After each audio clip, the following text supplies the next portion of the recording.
Akasbani Imphal Ngangbam Nganthoi na pau pajari ahanbada maruoiba pau Security Force na tongan ba mafamsingda thiba humbagi thabak chathabada khusukhulai amasung tongan ba aina yadaba lupki miyoising phagatle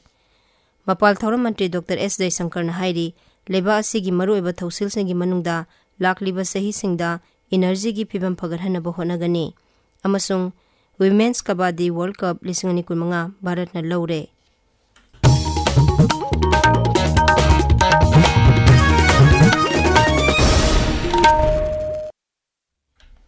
Security Force na tongan ba mafamsingda thiba humbagi thabak leptana chathari Imphal East Jilla gi Porampat Police Station na konba awasingda thiba humbagi thabak chathabada 2-inch mortar ama magazine yauba 0.32 pistol ama 36 hand grenade ani tube launching taret SMG carbine magazine ani nongmai marusing amadi atai polam kya phagatle hairi Police Control Room na thokpa chero mana hai Kangpokpi Jilla gi L5 Court ki umangsingda thiba humbagi thabak chathabada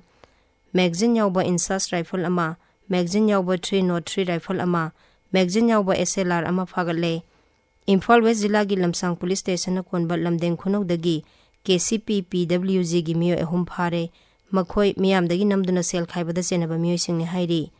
amaromda Imphal West Jilla gi Singjamai Police Station gi manung chanba Ningombam Lamkhai Crossing dagi UNLF gi miyo ema phare mahaksu miyamdagi namduna sel khaibada chenaba miyo ni hairi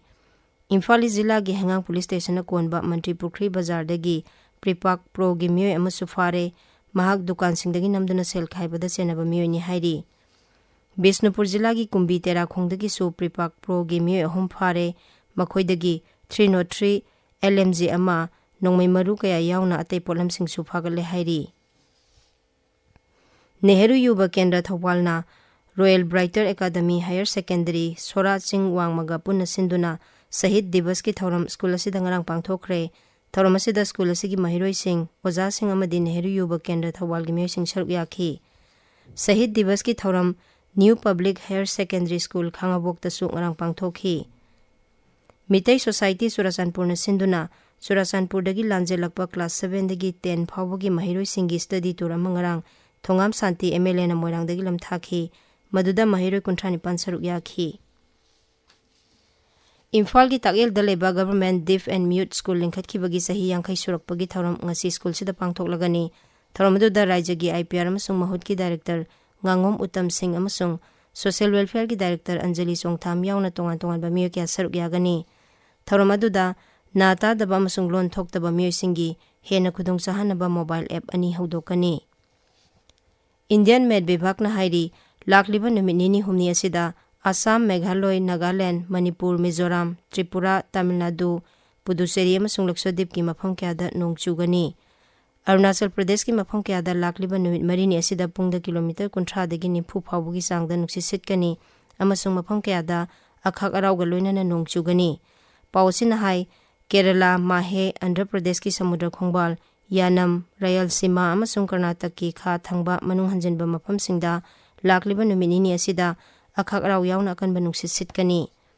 marang sida awang nongchu Bharata lakliba numit marini asida sabagi sang Celsius degree 3 dagi 5 phawba hengatlaba yai aduga leiba asigi mayai thangba rajya sing amasung Maharashtra da lakliba numit 5 ni da sabagi sang Celsius degree 2 dagi 3 phawba hengatlaba yai hairi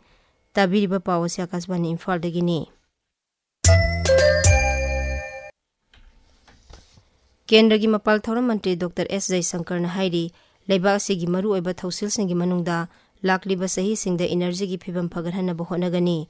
Mumbai da ngarang paumi singda wangang buda Sri Jaishankar na hai globalization lakpaga loinana malem asi ngasidi laloliti ki thausil sing miramda pochai thadok thajin amasung tarif ki lamda saungna hidana rakli magna hai malem gi sel thum gi lamda khwaidigi saukhatpa manga suba leibak oiriba Bharatna energy gi lamda saukhatpa amasung pak sauba thausil semgatkani mantri na hai Bharat ki sabka saath sabka vikas haiba thausil leiba asigi foreign policy da su chatnari masigi matengna Bharat asi Russia amasung Ukraine Israel amasung Iran Democratic West amasung Global South BRICS amasung Quad leibak singa matam amatada afaba mari thambangamba leibak ama oiri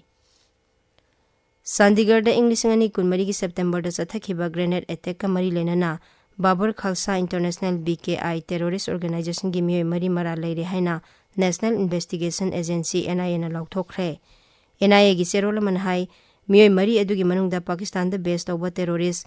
Harwinder Singh Sandhu amasung America da based over Harpreet Singh Yauri. Chandigarh da laiba NIA gi special court ta thangalakhiba chargeta Unlawful Activities Prevention Act amasung The Explosive Substances Act ki tongan ba section singi makhada makhoi mari adu attack adu sathanaba sem saba amasung hakthengna na chenai haina palli. National Testing Agency NTA na Common University Entrance Test QUET UG 2015 gi registration tawbagi matam sangdokle candidate singna makhoi gi online application me 12 phawgi manungda pisilakpa yagani. Parikya gi fee pisinbagi matam hana tha asi kulumdoi orambadu tang 15 gi numidang pung 13 minute yankhai phawba sangdokle. Application semdokpagi matamna tha asi gi 16 19 phawba oiragani. QUET UG exam 2015 me 9 dagi June ama phawgi manungda pangthoklaba yai. Parikya si lebak sinba thongbada amasung mapan lebak ki sahar 15 da pangthokani. Women's Kabaddi World Cup 2015 Bharat na laure. England gi Wolverhampton dangrang sanakhiba final match ta Bharat na England bu panjal yankhai taret kunthra mari da maithiba pikhi. Tournament asigi ahum suba mafam gi damak sanabada Hong Kong na Wales bu panjan humbudra manga tara mari da thoikhi. Ahan bo oine Asia Mahadesh ki wangmada kabaddi team singna West Midland gi mafam sing Birmingham, Coventry, Walsall amasung Wolverhampton da matching sanakhi. English ngani tarama panda ahan bo oina Malaysia ni yumbu oiduna sanakhiba kabaddi World Cup ta Bharat na nupi amasung nupa gi title animak laukhibani. Ngasi phongba pause singi maroiba pausing gidamak Hauzik Khetrimayum Ganga leire Ganga. Thakachari Nganthoi Manipur High Court lingkhat khibagi sahi 12 suba anniversary pangthokiba sahi 10 gi manungda Bharat Myanmar tainaba ngamkhai sambal khaba loisilagani haiba paw jilaknaba khongthang kaya leptana paikhatli haiba RSS ki wafamna ngasi phongba pause singi maroiba paw oina phongnari. Manipur High Court lingkhat khiba sahi 12 subagi anniversary pangthokre. Manipur da ing tappa hanjilaknaba hotnabada community khudingmakki thaudang lei haina Union Law Minister na phongdokhiba wafamna naharol thaudanggi pausegi ahanba headline tawri. Paw asi tongan ba mawongda headline piduna Isel Express, Imphal Free Press, Sanalei Park, Sangai Express English Edition, Pongnafam, People's Chronicle amasung Morning Bell da ahanba paw oina phongli. Mafam khangdriba Mukesh Governor na kari amata hairaktre miyam gi lup singa mifam pangthoklagani JAC haiba paw Huyalan paw gi ahanba headline tawri. Kilometer lising amma chatruk nifu humdoi sangba Myanmar ga tainaba ngamkhai sambal khaba sahi 10 gi manungda loina khagani official haina Sangai Express Manipuri edition gi ahanba headline tawri. Manipurda tangdu laitaba Hanjil Hannaba Center na Lofam Thokpa Thaudang Lauri RSS haiba paw Morning Bell gi ahanba lamaida phongli. Ibudau khwai lakpa haraubada maring marangba thawong satharuba miyoising ukalna utra sanglenda kaukhatuna wakhal tamina khre haiba paw naharul gi thaudang pawsegi ahanba lamaida phongli. Kanglon chumdana hangba rehabilitation center thingjin khre haiba paw Isel Express gi anisuba headline tawri. MP Bimol akoi jamna state amasung center gi scheme sing yangsin khre haiba paw Imphal Free Press gi anisuba headline tawri. Manipurda NRCs anadringaida delimitation tawba yaroi amuko haiba paw Sanalepa gi anisuba headline tawri. Sanapati Turel sengdokpagi manung sanna Turel asigi kilometer 9 rong gi saruk miyam hupna sengdokre haiba paw Sanapati da phongba Hills Hornbill Express gi ahanba headline tawri. Nagaland da African Swine Fever lakpadagi Manipur da su alert issue tawkre haiba paw Ganphu Mail gi ahanba headline tawri. Nganthoi Thakachari Ganga aroibada maroiba paw amuhana Security Force na tongan ba mafam singda thiba humbagi thabak sathabada khusu khulai amasung tongan ba aina yadaba lupki miyoising phaгаtle. Mapan Thauram Mantri Dr. S. Jaishankar na hairi leibasi gi maroiba thausil singi manungda lakliba sahi singda energy gi phibam phagarhana bo honagani amasung Women's Kabaddi World Cup 2015 Bharat na laure paw loijare.